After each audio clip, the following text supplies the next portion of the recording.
Dear students, we learned about calligraphy last class. Let's just briefly review what we learned last time. You can open your books and review them with me. We learned that calligraphy is a method of writing, and then we studied 7 types of calligraphy.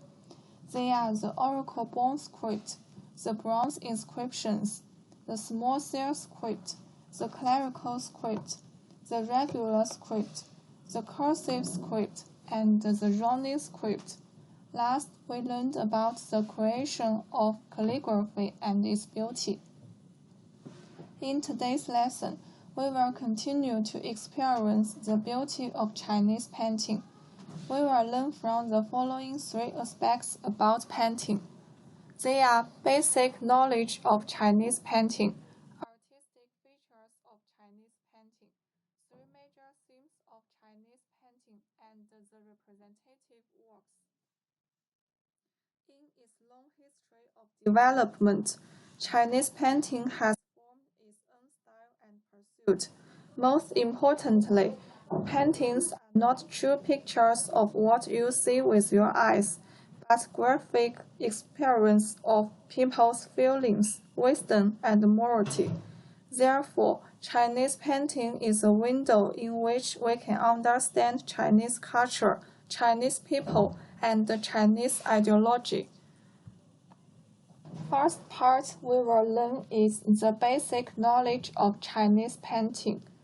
Danqing is a Chinese vocabulary, so what is danqing? In ancient China, painting also had a name danqing. Dan is vermilion, or what we call Chinese red. Qing is a color between blue and green, which is often seen in Chinese landscape paintings. These 2 colors are the most common and characteristic in Chinese paintings, and thus become synonymous with painting. And where did Chinese painting originate? Who created it? There have been many arguments. It is generally accepted that calligraphy and painting are of the same origin. Calligraphy has 2 meanings.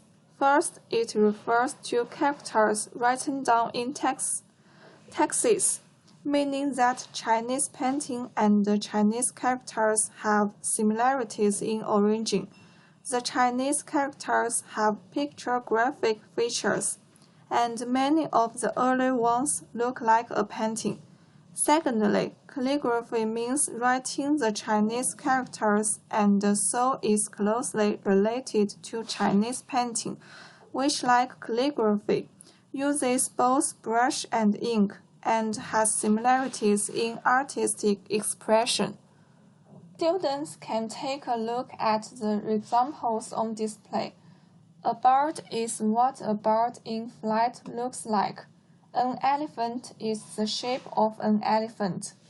We can find that Chinese painting emphasizes the importance of lines, and the changing lines should be used to draw the appearance of things. The painter, like the calligrapher, paints with a brush and ink, but in addition to black ink, Chinese painting has many other colors, such as red, yellow, green, and white. Some of these colors come from natural earth and some from plants. There are also 2 main sources of painting canvas in Chinese painting. One is paper, the most famous being the Xuan paper. The other is made of textiles, such as different kinds of silk and fabric. In addition, there are murals, brick paintings, porcelain paintings. Of course, the most popular paintings are on paper and silk. Most of the Chinese paintings we see today are paper and silk paintings. Floral painting is the most characteristic form of Chinese painting. What is special about it is that the painting is not fixed in a frame, but slowly unfolds. There are 2 forms of squirrel painting. One is a hanging squirrel, opening from top to bottom and hanging on the wall. The other is a horizontal roll, held in the hand and unfolding from right to left, hence also called a hand scroll. When viewing a scroll painting, hold it in your hands and you can freely decide how long you want to see each scene. Stop and go until the whole picture is presented in front of you. Take along the river during the Qingming Festival as an example. This is a part of this painting. This painting is the work of the Northern Song Dynasty painter Zhang Zeduan, and it is one of the most famous scrolls in China. The painting details the lively social life and the beautiful natural scenery of the capital city of Bianjing during the Qingming Festival. Bianjing is now in Kaifeng, Henan province. There are many characters and scenery in the painting, which warrants a magnificent view. When we look at the painting, as the scroll unfolds little by little, we seem to have returned to 1,000 years ago, following the artist's footsteps, watching the life in the city. In addition to scroll painting, another common form of Chinese painting is the album, which is like a book. People can open it and watch it page by page. Then, the fine brushwork and the freehand brushwork are the two basic styles of Chinese painting. Fine brushwork emphasizes meticulous painting as far as possible to show the details of things, and the colors are also bright. Freehand brushwork, on the contrary, emphasizes the use of simple lines to draw the characteristics of things. In addition to black ink, there is no other color.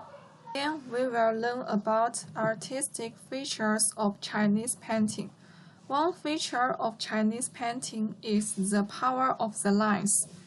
Chinese painting is known for its beauty of the line. Painters are good at using the changes of the lines to express the posture of the objects. For example, in the Tang Dynasty, painter Wu Daozi's Heavenly King singing songs. This is the picture about this painting. We can see in this image, the character's sleeves has a flowing feel. The close belt fluttering indicates a feeling of wind blowing. Wu Daozi is therefore also known as Wu Belt in the wind. The lines of Chinese painting also have a sense of rhythm. When combined, there is a resemblance of dancing, as in the flying figures in the Dunhuang murals. In reality, things themselves have no lines. For example, in a portrait, an egg-shaped line is used to represent the person's face. In fact, there is no such line around the face. It can be seen that the artist uses lines not to draw the same as real objects, but to grasp the most characteristic parts of things. Method perspective is another feature of Chinese painting. Perspective is a skill of painting. When painting, a painter draws objects on a plane according to a certain spatial relationship. This method is called perspective. Western painting generally uses focus perspective, like taking pictures. The painter stands in a fixed spot without moving. Draws the things he sees. Chinese painting is different, and the painters can draw from different spots. In this way, The painted picture does not have one focus, so we call it scattered perspective. Scattered perspective can be used to draw thousands of miles of scenery, and if it were seen on a train, we can also draw high mountains, thousands of feet up and down, as if they were seen in an elevator. We can also draw a complicated story that arranges different scenes in a chronological order on a painting. For example, Han Xizai's Night Banquet is one of the most famous paintings of ancient China. We can see this painting on display. This painting portrays the scene of guests attending the banquet at the home of Han Xizai, a minister of the Southern Tang Dynasty. This picture consists with 5 different scenes. They are listening to the people, watching a dance, resting, enjoying a band performance, and leaving the banquet. These 5 different scenes appear in the same plan in succession, separated by screens but connected to make a complete story. The last feature of Chinese painting is the world of imagination. In the Northern Song Dynasty, there was an emperor named Zhao Ji. One day, he wrote a poem. A spring walk even makes horseshoes fragrant, and let the students of the painting academy make a painting for this poem. Painting is for people to see, but how can you paint a fragrance? This question puzzled many of the students. And you can also think about how to express it through painting. One of the students made a painting. We can see it.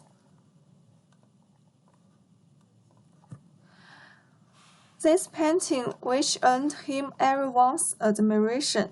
In the painting, horses are running, but there are no flowers, and butterflies dance with the horses' hooves.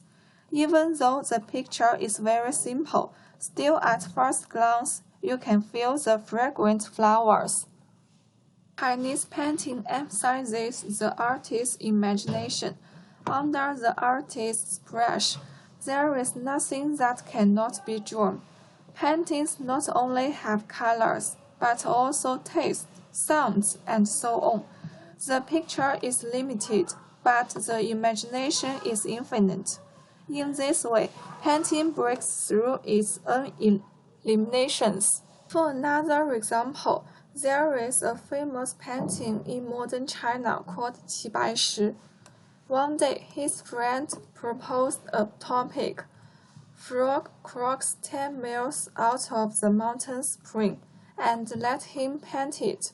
He painted it like this.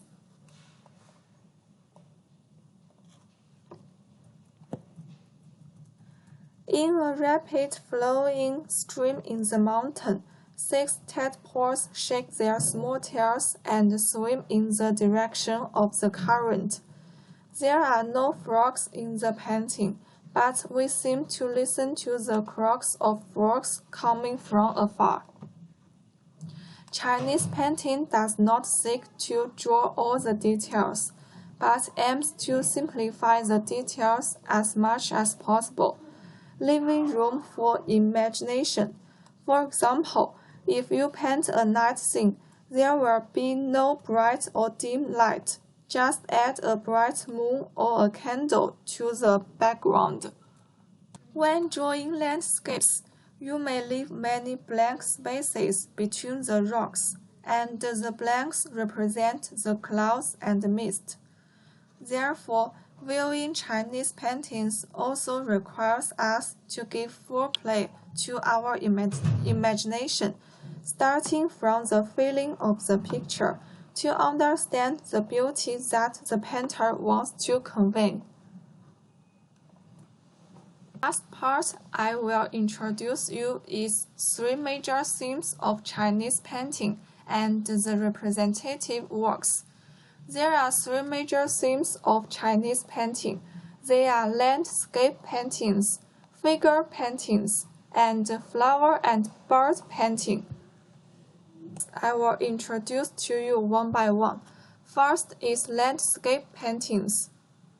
Landscape paintings had the highest status in ancient China. Mountains and water are not only scenery, but also related to Chinese philosophy. Confucius said benevolent people are happy with mountains and wise people are happy with water. Landscape represents people's moral pursuit. In addition, the mountains are quiet, the water is moving. The mountains are hard, the water is soft. Therefore, the landscapes reflect the concept of complementing yin and yang in ancient China. Landscapes also have political implications because they represent rivers and mountains. There are two main types of landscape paintings. One is ink and wash landscape, with only the color of ink and no other color. The other one is blue and green landscape, with the colors cyan and green added onto the ink and wash painting. If we observe Chinese paintings, we can find the people in the landscape paintings are very small, and they are often indiscernible without careful observation. The reason is that Chinese people believe that people are part of nature. Nature is great, people are small, and the happiest thing for people is to melt into nature. Let's appreciate two famous paintings. One is Thousands of Miles of Rivers and Mountains. Another is Fuchun Mountain Residence. We see the left first. The Thousands of Miles of River and Mountains was painted by Wang Ximeng of the Northern Song Dynasty. This painting is a long scroll of blue and green mountains and rivers. The whole painting is very rich in color. First, all the objects are drawn with ink and then the color is added. The sky is dark blue at the top and gets lighter moving down, while the water is green-gray. There are rolling mountains, mighty rivers, horses, bridges, figures, and trees. They are delicately painted and look magnificent as a whole. It shows the painter's love and good wishes for the country. The right one is Fuchun Mountain Residence. Fuchun Mountain Residence is the work of Huang Gongwang, a painter of the Yuan dynasty, and he is regarded as a model of landscape painting by later generations. This painting depicts the scenery of the early autumn on both sides of the Fuchun Mountain in Zhejiang. The rivers, trees, mountains, villages, bridges, fishing boats, etc. in the paintings are drawn in a simple way, and the ink is also very light, giving the whole painting a feeling of peace. And after my description, students can feel these two paintings again. Study the figure paintings. Figure paintings appeared very earlier in China. They feature a wide range of objects, including immortals, emperors, ladies, and ordinary people. Chinese figure paintings have the following outstanding characteristics. First, they are only characters in the painting, with no background. Second, the artist's purpose is to express the character's posture not to pay attention to the proportion between the various parts of the human body. Third, there is no shadow on the face of the character. Figure paintings are also divided into two categories. One is figure painting in fine brushwork. The first step is to draw the outline of the person with a brush, and then add the color. The other is freehand figure painting in freehand brushwork, which only draws the lines of a person with simple brush lines and black ink. Let's appreciate two famous paintings. One is Emperor Taizong receiving the Tibetan envoy. Another is Li Bai's chant. Emperor Taizong receiving the Tibetan envoy was the work of the famous Tang Dynasty painter Yan Liben, portrays Li Shiming meeting the two Bo envoys. Li Shiming was the Emperor Taizong of the Tang Dynasty. The image of the emperor is much larger than the palace ladies around him. We can find from this picture. That is also a feature of Chinese figure paintings. The higher the status, the larger the person is drawn. Facing the emperor are three people. We can see from this. The official of the Tang Dynasty in red clothes, who is tall and heavily branded, followed by the envoy, who behaves differently and looks quite exotic in his face and dress, and finally the translator, who has a nervous face. Different characters have different facial expressions, which are vividly painted. Another painting is Li Bai's chant.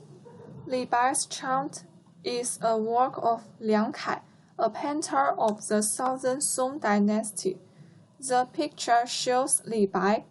Li Bai is a great poet of the Tang Dynasty. In this picture, we can find Li Bai is singing poems while walking. We are all familiar with Li Bai. Li Bai was hailed as a poet by posterity. He left a large number of beautiful poems for prosperity. This painter removes all unnecessary details and draws the poet's image in the most concise way. With only 4 or 5 lines, the character's clothes and movements are displayed. One can also feel the beauty of these paintings after my description.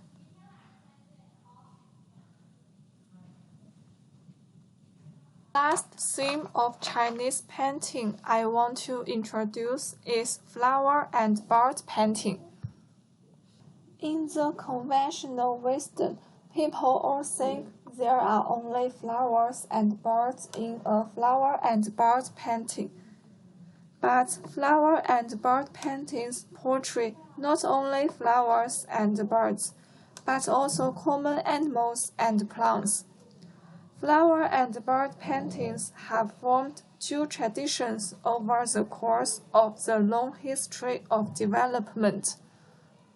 One is fine sketching, that is, drawing like in real life, hopefully to teach people about the animals and plants around them. Another is freehand sketching, that is, grasping the relationship between animals, plants, and people in order to express people's spiritual pursuit and yearning for a better life. Therefore, many images in flower and bird paintings have special cultural implications. For example, there are the famous Four Noblemen paintings. Does anybody know about Four Noblemen? Four Noblemen refers to 4 kinds of plants: plum, orchid, bamboo, chrysanthemums. Nobleman originally refers to people with moral integrity. Why do these four plants have the same morality as people? Growing in the cold winter symbolize strength. Orchid growing in the deep valley symbolize fame and fortune.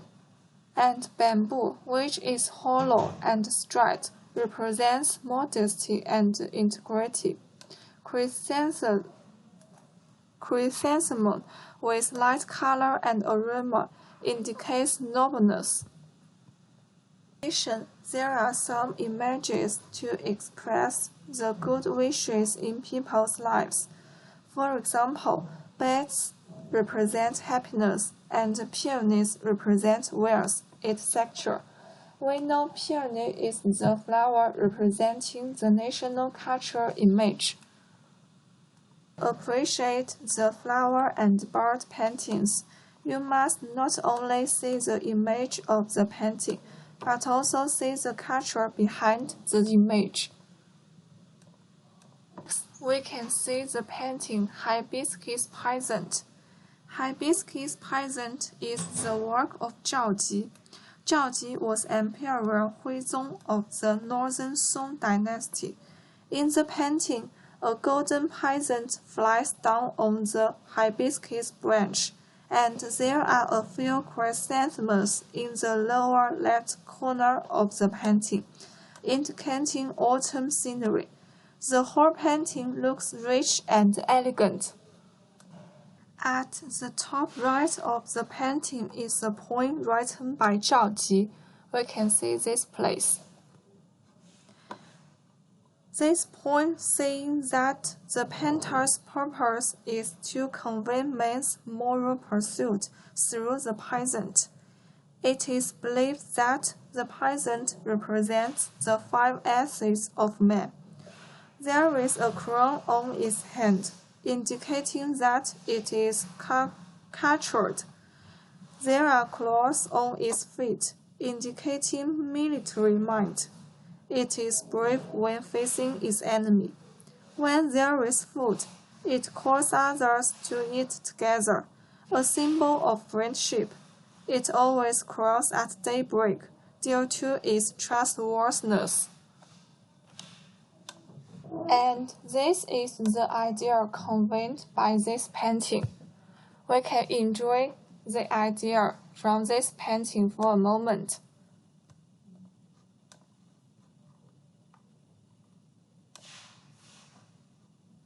In today's lesson, we studied about Chinese painting. We know the basic knowledge of Chinese painting. We learned about danqing, the arranging, the materials, the basic forms, and the styles of Chinese painting. Then we learned about artistic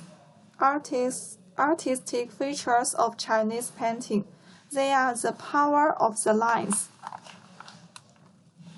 the scattered perspective, and the world of imagination.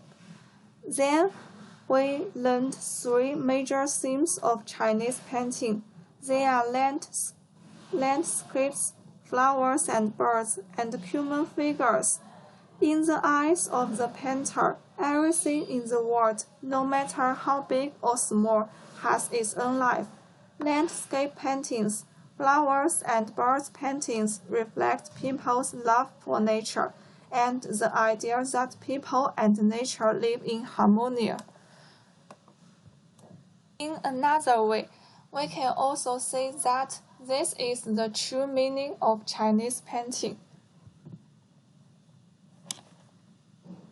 Now, at the end of this lesson, there are five questions for you to think about. The first one is, talk about your favorite calligrapher's work. Why are they your favorite? The second one is, what is the aesthetic pursuit of Chinese calligraphy? Please talk about your own understanding. The third one is Is there the art of calligraphy in your country? What are the characteristics of it? What are the similarities and differences between Chinese calligraphy and that of your country? You can give your own reasons about this question. And the fourth one is compare Chinese painting with that of your country and talk about their similarities and differences. The last question is, many animals and plants in Chinese painting have special meanings. Apart from those described in this book, please try to find out several other kinds of plants and animals, describe what they mean. You can answer the above questions by combining what you have learned in this lesson and collecting materials on the internet. I believe that you have developed a strong interest in Chinese calligraphy and painting through the study of this class. Those who are interested can also enjoy more Chinese calligraphy and painting works on the internet. If you have any questions, please feel free to communicate. That's all for today.